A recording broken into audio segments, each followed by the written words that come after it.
So, hi guys, good morning. So, ang topic pala natin ngayon is effort, no?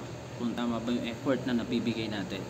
So, dito guys, effort. So, ano ba yung effort na binibigay mo sa business mo, sa negosyo na ginagawa mo, lalo na sa Tao Elevate, di ba?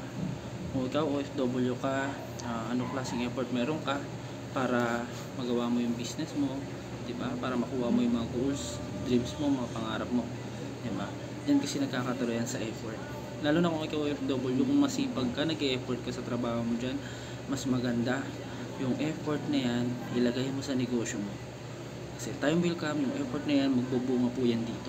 Unlike po sa pagiging OFW, na minsan ang nangyayari is, parang wala lang, hindi siya nagbubunga, di ba? So, minsan kasi, pag nag-e-effort kasi tayo guys, lalo na sa mga OFW, meron kasi mga tao na kung saan i-criticize ka, diba?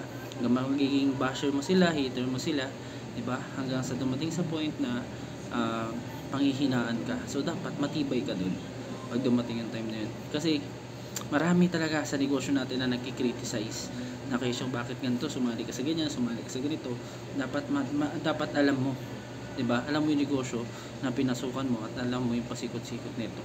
Para kung nagkaroon ka ng resulta, yung nagki-criticize sa'yo is baliwala na lang. Tama ba? So, sa akin lang guys, maging matatag ka lang, panghawakan mo lang yung pangarap mo, yung mga nagkikriticize sa'yo sa paligid mo, pamilya mo man yan, kaibigan mo man yan, ngayon lang yan, darating yung time, bibilib sa'yo yan at papalakpak sa'yo. So, yun lang, thank you.